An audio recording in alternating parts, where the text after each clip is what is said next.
하나님 말씀 보십니다.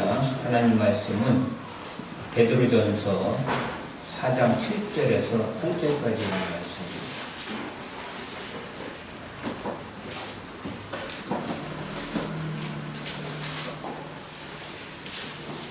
제가 봉독해 올립니다.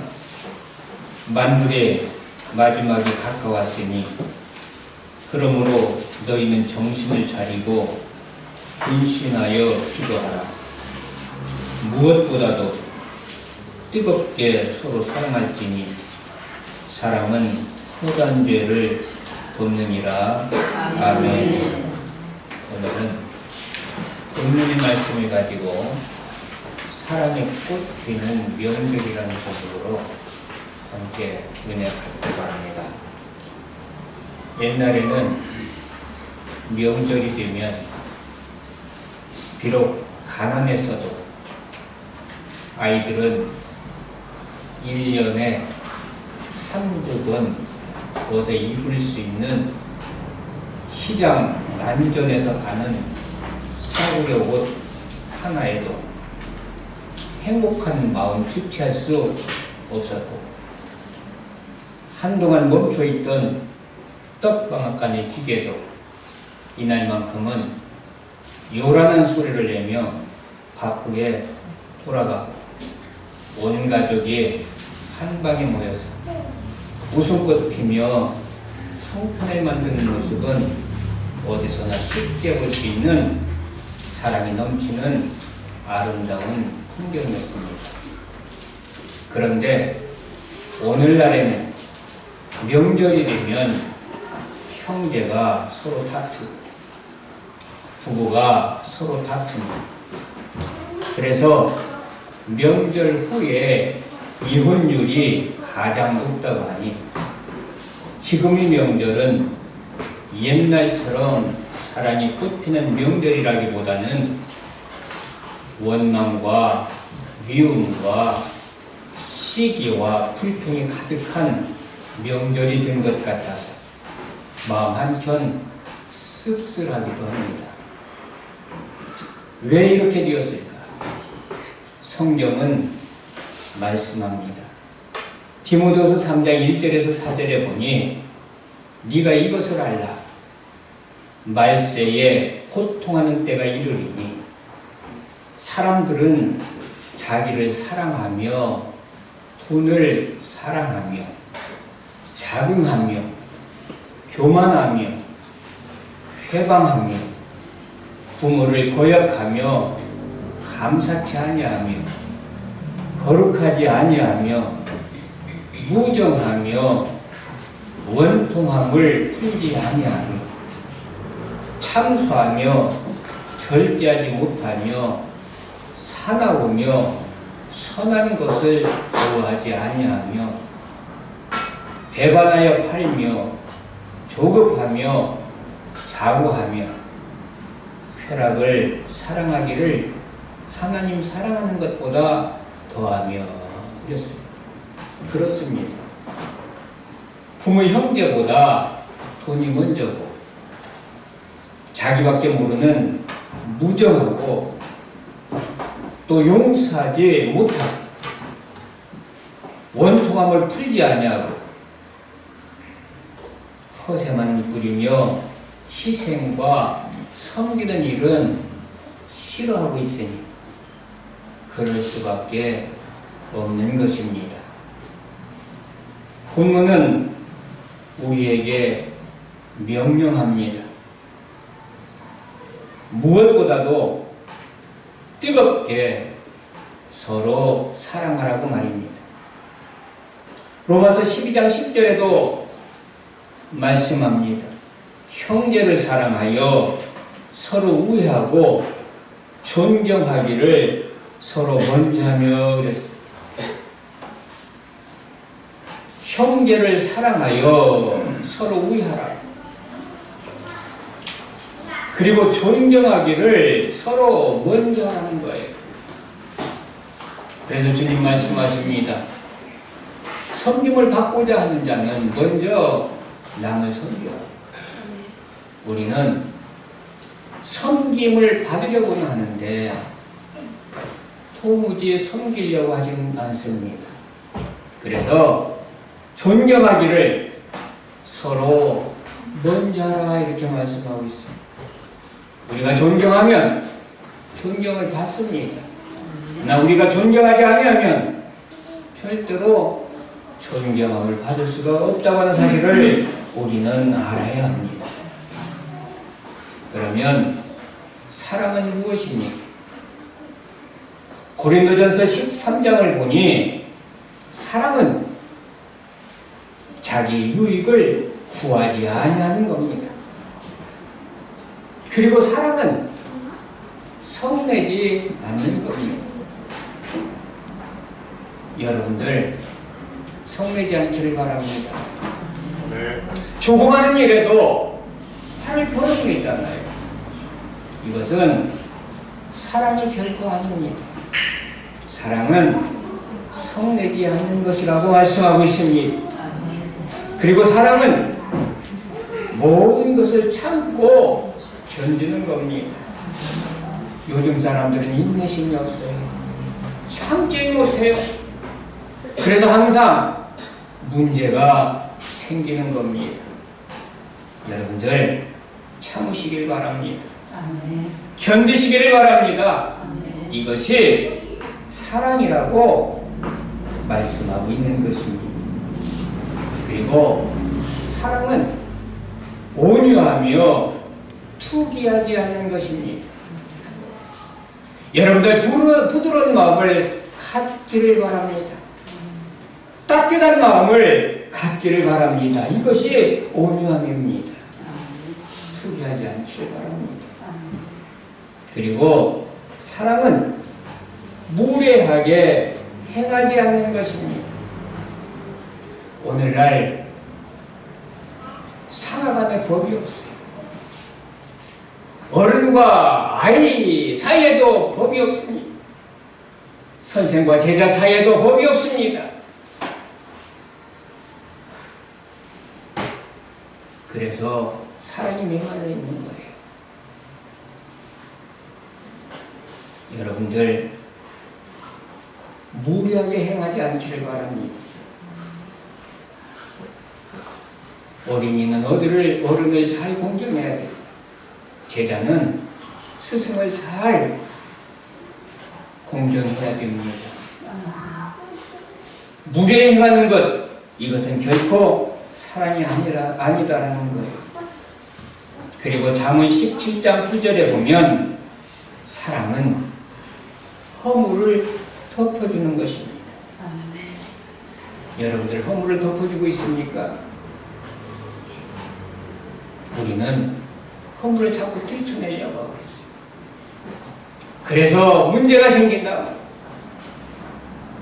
그런데 분명히 성경을 보니 사랑은 허물을 덮어주는 것이다 이렇게 말씀하고 있어요.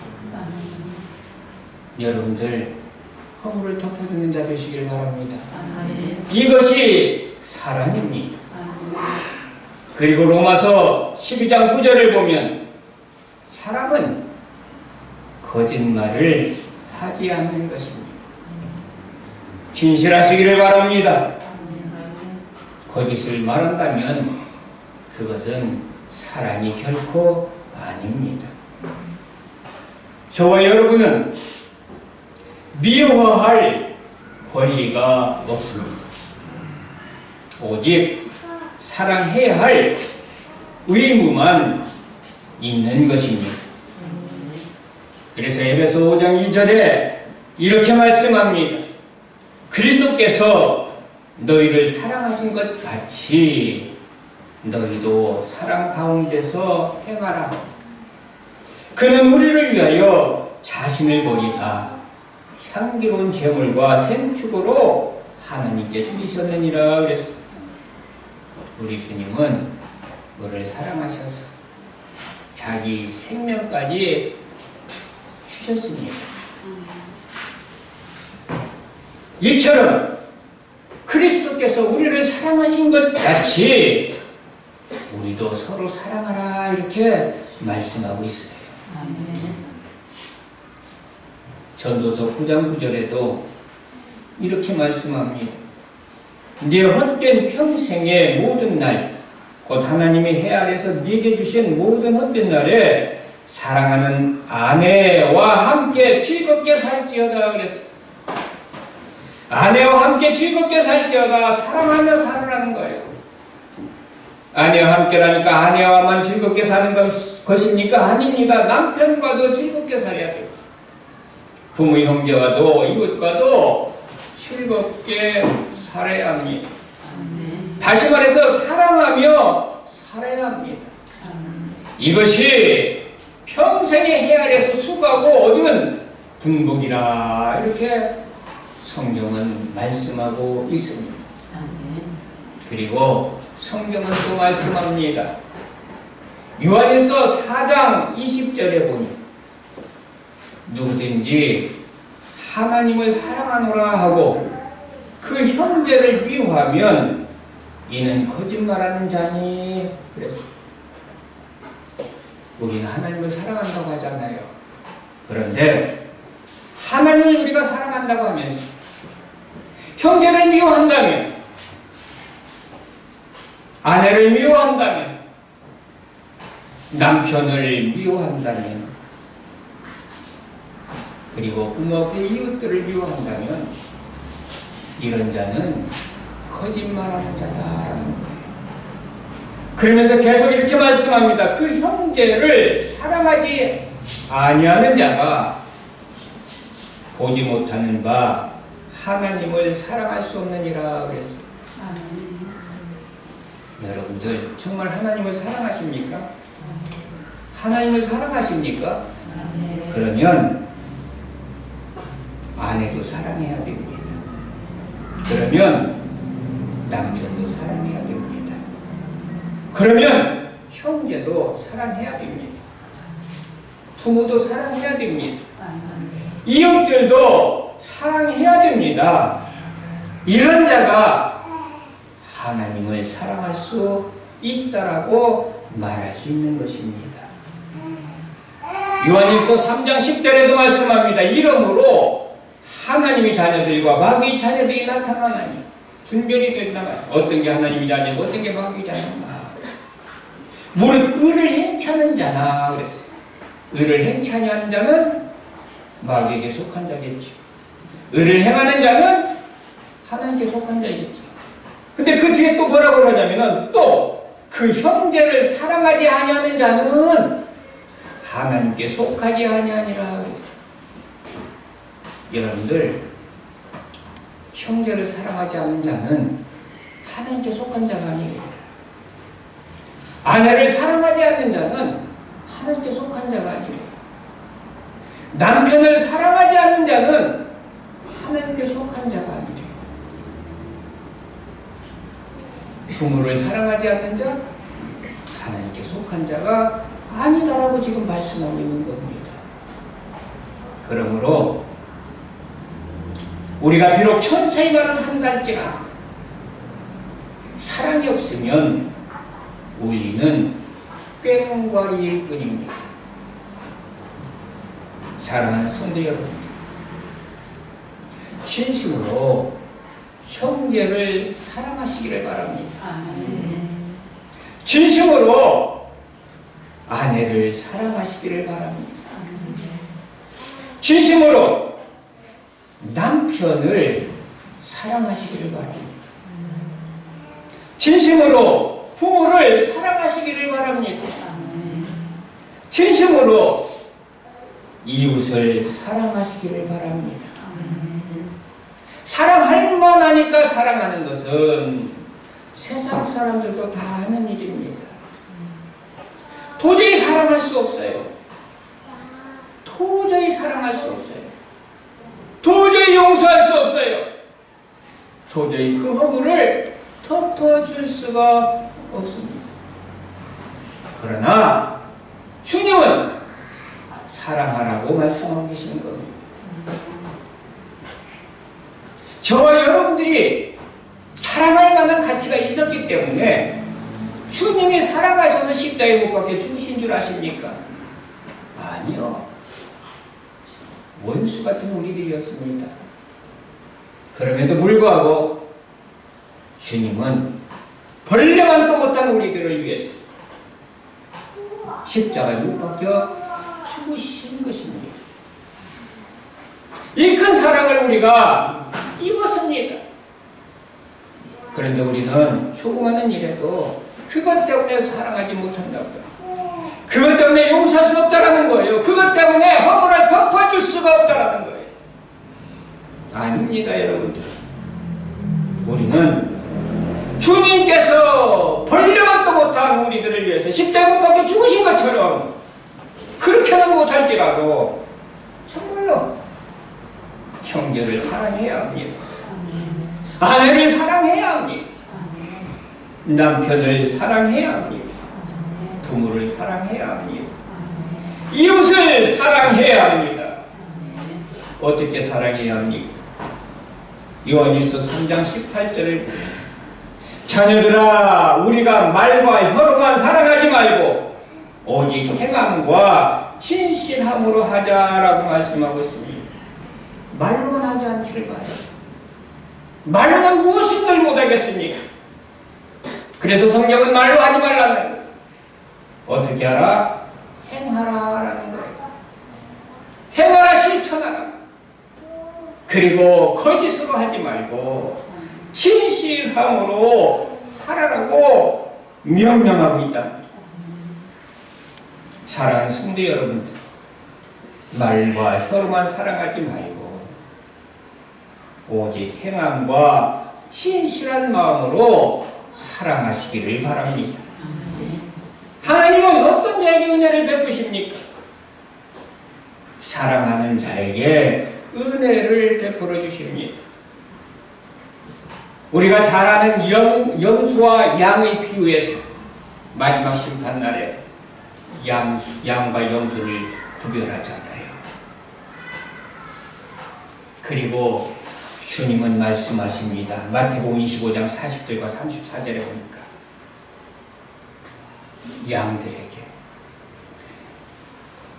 너희는 내가 굶주릴 때 먹을 것을 주었다. 목마랐을 때 마실 것을 주었다. 헐벗을 때에 입을 것을 주었다. 사랑했다라는 거예요. 이때에 양들이 말합니다. 주여, 기억이 안 나는데요. 언제 도대체 우리가 먹을 것을 주었고 입을 것을 주었고 마실 것을 주었습니까? 이렇게 대답할 때에 주님은 뭐라고 말씀하십니까? 내가 진실로 너희에게 이르노니 너희가 여기 내 형제 중에 지극히 작은 자 하나에게 한 것이 곧 내게 한 것이니라 그랬어요. 여러분들 미워도 형제를 사랑하면 주님을 사랑하는 것입니다. 미워도 아내를 사랑하면 주님을 사랑하는 것입니다. 미워도 남편을 사랑하면 그것이 주님을 사랑하는 것입니다. 사랑할 수가 없어. 이웃을 사랑하면 그것이 주님을 사랑하는 것이다.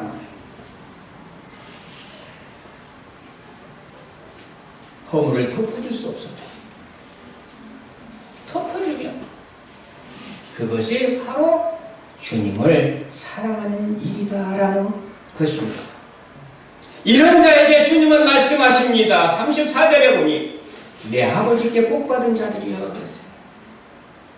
내 아버지께 복받은 자들이여 나와 창설부터 너희를 위하여 예비된 나라를 상속하라. 사랑하는 성도 여러분들, 아버지께 복받은 자들이 되시기를 바랍니다. 우리는 다 복받아야 돼요. 아버지께 복받은 자들은 누가 복받은 자들이냐? 사랑하는 자들이 복받은 자들이에요. 사랑하셔서 주님으로부터 내 아버지께 복받은 자들이라는 이런 칭찬을 듣는 자들 되시기를 바랍니다.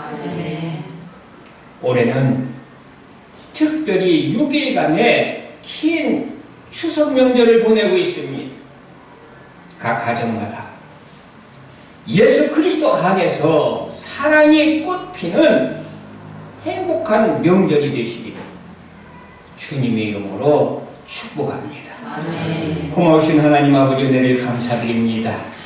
추석 연휴를 우리가 지내면서 정말로 사랑하는 가운데 온 권속이 하나님께 감사하며 지내고 있는지 이 시간에 우리들이 가정을 뒤돌아볼 수 있는 좋은 시간이 되게 해주시고, 아직도 원망 속에 있다면, 불평하고 있다면, 사랑하지 못하고 있다면 이제 깨닫게 해주시므로 서로 사랑하면서 가정마다 사랑의 꽃이 피우는 그런 복된 사랑하는 성들이 가정이 될 수 있도록, 또한 이번 명절이 될 수 있도록 귀한 은혜 허락하여 주옵소서.